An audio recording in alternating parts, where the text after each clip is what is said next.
Welcome back. This is a special report that we're airing just now. It is a fight over garbage. Every day, the garbage collected from everywhere in the city, almost all parts of the city, reaches this very common point, the big Perungudi dump yard. But once it goes there, whose garbage is it? The Chennai corporations or the people living in the area? Perungudi, which is fast becoming the new Chennai, is crying foul. They don't want the stench of garbage, but they don't even want the city corporation to go ahead with its new waste management project, which is proposing. Minal Shah tries to unravel the mystery behind this garbage that's collected from your home and mine. The key to a garbage-free Chennai is what officials call Integrated Solid Waste Management Program. The promise is all the green words: eco bricks, segregation of garbage, recycling of waste, non-biodegradable plastic waste which can be converted to be used in a cement factory which will then create natural manure. The Chennai Corporation says it will provide the raw material, which is garbage, and in turn rebuild a park of 95 acres of land. This whole area we are going to landscape, we do biomining and landscape the area. So the value, the quality of life for them will improve here. It will take some 18 months for it to complete. After that, no new garbage will come. So that definitely it will not get deteriorated further. The cleaning up of garbage in Perungudi has been a long-standing complaint of its residents. However, they are unhappy with the project as it goes against their moot point. They don't want a dump yard at all. It's unfair to continue this under the guise of it being a waste management plant. And they're promising parks there. And who will want a park right next to a dumping yard? Environmentalists claim that this project will not solve the problem, as the first step is burning of garbage. The other concern, of course, rag pickers will lose their livelihood. What you see behind me is 95 lakh tons of garbage, and it is growing every day. The Chennai Corporation is doing its bit to ensure a garbage-free Chennai. But will this initiative take off, or will it be just another project written off on paper? That's something only time will tell. In Chennai, Minal Shah, Ndtv-Hindu.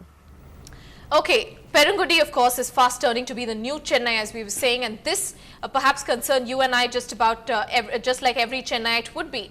To simplify this very green subject, it seems, we have with us, joining us live in the studio, some very special guests. Dr. Sultan Ismail, who is a biotechnologist and of course an expert, and Mr. S. Kumararaja, who is the resident of Perungudi, someone who is representing hundreds of people living in that area, in fact thousands of them, who are protesting this very new project which the corporation is perhaps boasting of, something which they claim will make Chennai completely garbage free. But to begin with, Dr. Ismail, to you first, sir. You know, some words, we were trying to edit the story and some things just went way above our head. Things like biomining, biodegradable waste, some green words that the corporation is of course trying to use. Could you simplify for us what exactly the government wants to do? Or plans to do, rather? Yeah, fine. Garbage which comes is actually a mixed garbage. It has plastic, it has biodegradable material, which we all know, like organic waste, cooked food or raw food waste and things like that, garden waste. It also has debris, it has metals, it has glass, it has so many other components which could be divided into it. Now, unfortunately, in our country, not only in our country, in many countries, there is no 100% segregation of garbage. Let us accept that. Yes. Maybe the range of segregation varies, and here the range of segregation is still catching up, awareness yet to catch up. So, when you get garbage into Perungudi, it's a combined mixed garbage which cannot be said as degradable or not degradable. What the corporation is trying to tell is that they would have this segregation done. So, the degradables, biodegradable, will go through a composting process. Composting, there are two types of process, one in the presence of air, that is called as aerobic, the other in the absence of air, which is anaerobic, and they are trying to do the aerobic windrow process, that is composting. Okay. The plastics have to be recycled. Now, what they say or claim is, the plastics which cannot be recycled, like those thin bags which are not economical to recycle, will go to a cement kiln, which will burn it to use that energy which will come from that at 1400 degrees Celsius or something, so that there are no toxic gases which come out. Now, how they are going to transport this all the way through, how it's going to be compacted has not been mentioned, because transporting plastic as such will occupy a huge volume without any weight. So, transportation will become expensive till it is being compacted and then baled up and then transported. So, what would be the transportation cost involved to the nearest scale? Right, Mr. Kumararaja, you are the voice of the many in Perungudi, in fact, the complete Perungudi, which is really protesting this entire project. Is that your problem? Is your problem the fact that the government has no clarity on what and how it wants to do? As per the MSW 2000, Municipal Solid Waste Act 2000. Nearby any water body, don't dump the garbage. As per the act, why the corporation doing the dump yard only? Right. We don't is know that the your problem? questions. First, do you First want question. to know? In and around the Perungudi and Velacheri, nearly the 10 lakhs people are a residing area. Yes. So once upon a time, the residence is very less. So they dump the garbage. Now it is, the Perungudi is one of the cities Yes, center. we saw that about 950 tons of garbage in a day that is dumped over there. So is your problem, one, the fact that the government is not giving clarity, or is your problem the project itself? The project itself. I see. And you're against burning of garbage. Yes, definitely. Then you say that the Yeah, dumping yard can be there. The government is saying within 18 months you'll get a huge plush park there. You don't want that. What about the old garbage disposals? They are not telling now. All right. Nearly lakhs and lakhs, 10 of the Basically- garbage is there in the Perugudi dump yard. Absolutely understandable, considering a resident of Perungudi has a few questions which the government perhaps has not clearly mentioned, which is why we have with us Dr. Ismail, who's the expert, sir, from a neutral perspective. Of course, the residents say we don't want a dump yard at all. And the Chennai Corporation understandably cannot find such a huge space or does not know what to do with the garbage. Give us a neutral perspective. Do you justify this proposal at all? No, basically justifying the proposal doesn't come into existence because you have two views for any problem. Because they have been at the receiving end, the residents have been at the receiving end for a long period of time because there was no landfill. Yes. People were not having a landfill. Even today, we don't have a landfill in Chennai. We are just filling up the land. By filling up the land, they have contaminated all the groundwater in that area, which is a grave mistake on part of the corporation or the government.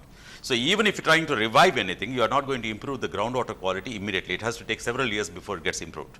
But anywhere in the world, wherever you have dumped already garbage, the only way to recover the word biomining, Yes. where you introduce microorganisms and other things, and then you see to it that it gets composted, and you develop a beautiful park on it and a garden over it, and you try to retain it. That's perfectly acceptable. But continuing a recycling facility over there will live between the residents and the corporation. But a good recycling facility anywhere in the world, what they do is they dump the whole thing, the mixed garbage is sent through a blower. Okay. And this blower moves with a centrifugal speed in such a high speed that even if there are glass pieces, they may break into it. That's Now, if it is not segregated, because we have most of the garbage is not segregated. Okay. And then the material which comes out will get shredded. And this shredded material will go for incineration. right. You will use the word incineration because whether you burn it in a cement kiln or anywhere, it is burning of the process and it's incineration. I would appreciate if our Mr. Commissioner is having a look at this. Yes, that, hopefully he's also watching this very report because it seems to be a more simplified subject now. Hopefully the people of Perungudi were also listening to this because in very simple words, we've tried and understand the process. Of course, there's few other questions like Mr. Kumara Raja has been raising yet to be clarified by the commissioner there. So we'll have to wait and watch after all what they do with that garbage. Well, moving on. Thanks very much, gentlemen, for that report. Moving on, in a shot in the arm for the CBI, former Deputy Superintendent of Police N.K. Amin, an accused in the Sohrabuddin encounter case, has filed an application who has said that he will now turn an approver in the case. Amin, who is in jail, was Assistant Commissioner of Police City Crime Branch before he was being arrested in 2007 based on the statement of a witness involved in the operation of kidnapping Sohrabuddin and his wife Kausar Bai. Amin turning approver could be a major breakthrough for the CBI. And what does this mean for the Home Minister of Gujarat, who is now in the police custody? He says that he could be an eyewitness in both the encounter cases. That's something which is slightly tricky for the Gujarat Chief Minister there. Moving on, in the latest news from the second test at Sri Lanka, a brilliant unbeaten century from skipper Kumara Sangha, who put Lanka in firm control as home team plundered Indian attack for most of the day and ended at 312 for 2 at stumps on day 1. Indian bowlers kept struggling in search of one mercy stroke from Sangakkara, but not to avail that. Guided by the duo, Lanka piled on 235 for 1 at the tea break. Brilliant centuries from Sangakkara and of course his colleagues, who made life difficult for MS Dhoni and company as Sri Lanka took complete control of the proceedings on day 1 of the Colombo test. Well, it seems that they don't just have one magical person called Muthiah Muralidharan. They can still survive without him. But we'll have to wait and watch as to what MS Dhoni and his team, who's called the best in Test, will now do to prove their might. Moving on, it seems that we have some breaking news coming in about a lot of things happening in and around Chennai, but to make you people in Chennai aware of that, who've been writing to us several times. News in Tamil with Saudamani up next. Thank you very much for watching this news.